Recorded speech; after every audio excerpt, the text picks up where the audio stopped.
A Mochi moment from Sadie, who writes, I'm not crying, you're crying.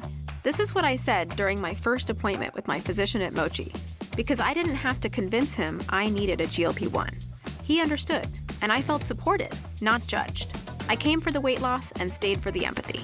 Thanks, Sadie. I'm Myra Ahmed, founder of Mochi Health. To find your Mochi moment, visit joinmochi.com.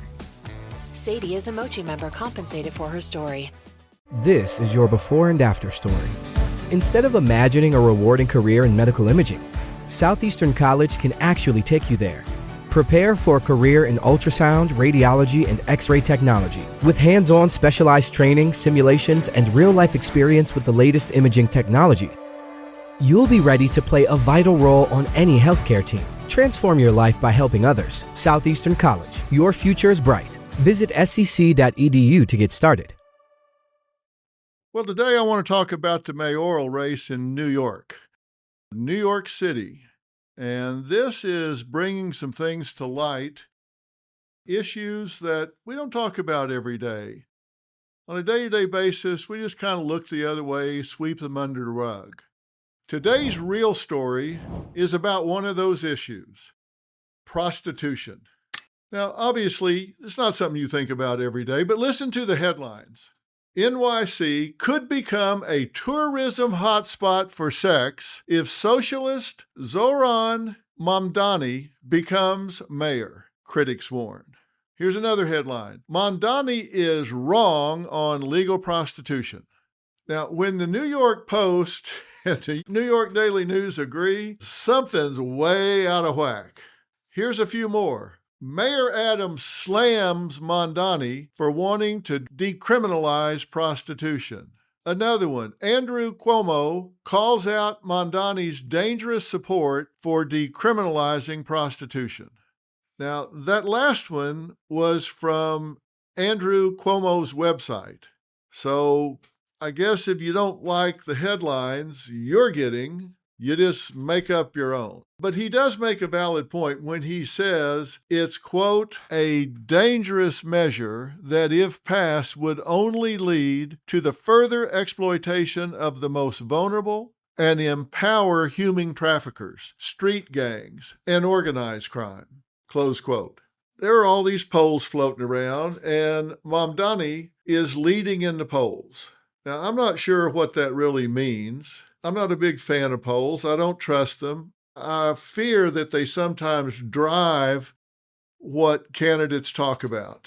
Mamdani says that this is a good thing. There are arguments for that, I understand. And you may be thinking that Cuomo and Adams are teaming up on Mamdani. That's not the truth. And this real story, trust me, this isn't about politics. I happen to think that Mayor Adams is a good mayor, and I think he'll make a great mayor when he's reelected in the fall. And I think he will be. But this isn't about that. It's about a cultural divide where those on the far left, like Mamdani, see nothing wrong with women selling their bodies for sex. And here is Mamdani in 2021 talking about this very thing. While this bill does not decriminalize sex work, I would like to register my support for such legislation, my eagerness for that debate, and for my fundamental belief that sex work is work. Well, there you have it. Sex work is work, and therefore should be decriminalized. What's the thinking there? I don't care how many times you watch Julia Roberts in Pretty Woman with Richard Gere. No, it's all right. Opening night never sounds on time. Okay. It isn't exactly that glamorous. I have serious issues with Mamdani's twisted way of thinking. I've spoken to my fair share of sex workers over the years. Take a look at some of those conversations. You know there's nothing normal about that, right? No, I've done it for so long, Dr. Phil, that to me it is normal. Don't tell me you can't get legitimate work. I can. I've You had can legitimate work remotely in computer sciences. You can work as a telemarketer, making people's lives miserable. Right. You can do all manner of stuff. These are not happy people.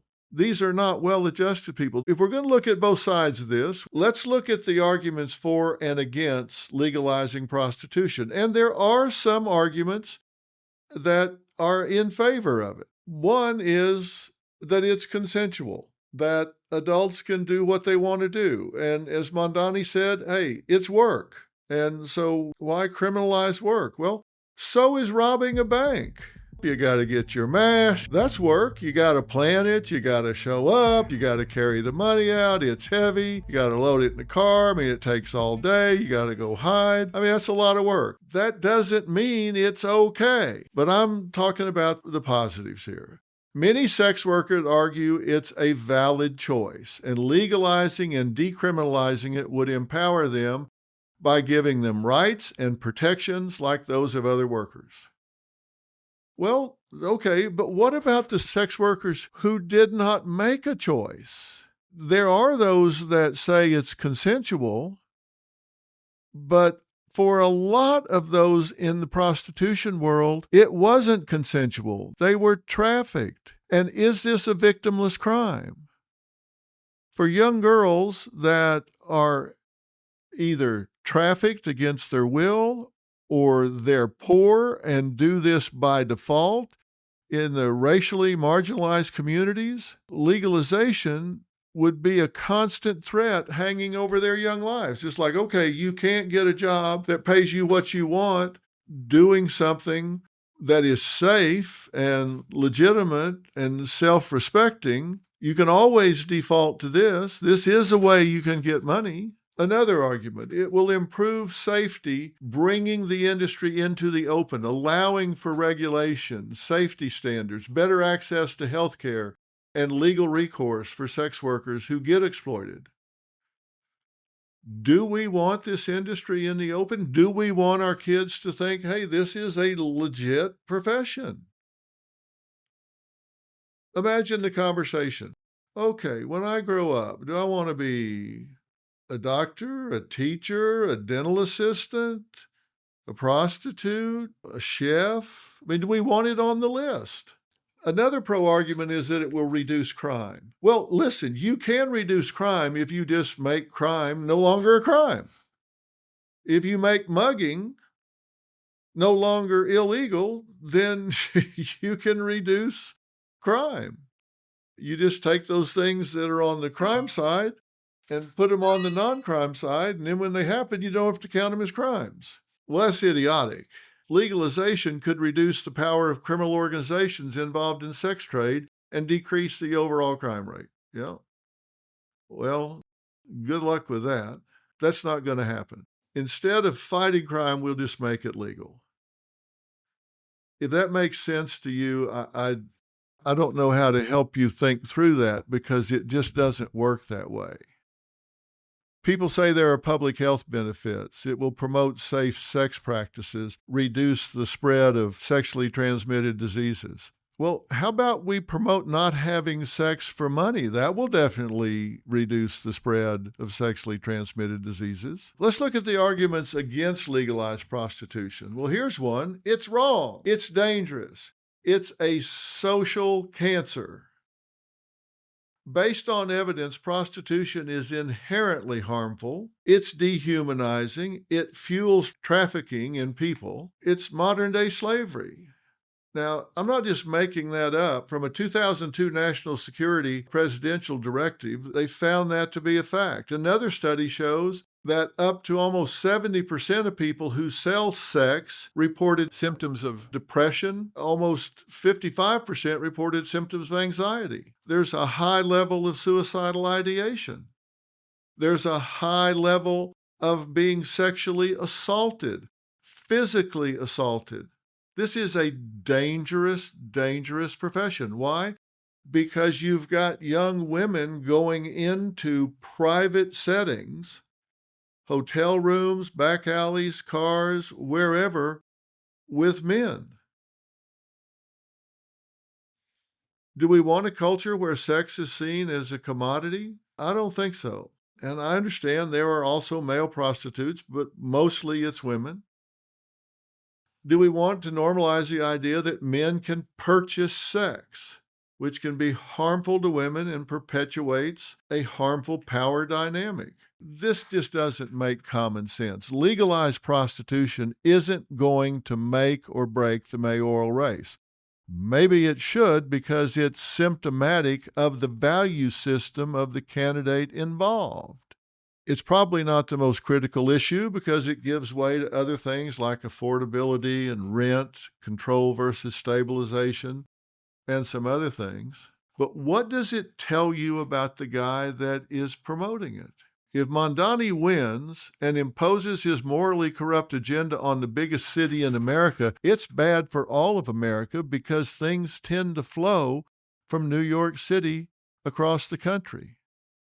For our children, for our communities, for our value system in Idaho, Kansas, Nebraska, Texas, California, it just flows all the way across.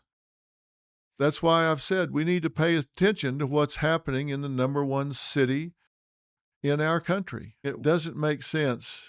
I've said that about marijuana. I don't think it should be legalized either.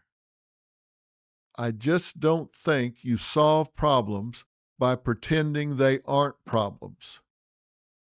And that is the real story. Wherever you're getting the real story, make sure you subscribe and follow. I used to sleep terribly, but I found Beam's Dream Powder, a science-backed, healthy nighttime blend packed with ingredients shown to improve sleep. Beam is founded in America and run by people who share our values of hard work. Their Dream Powder is made with a powerful blend of all-natural ingredients: reishi, magnesium, L-theanine, apigenin, and melatonin. Here's the deal.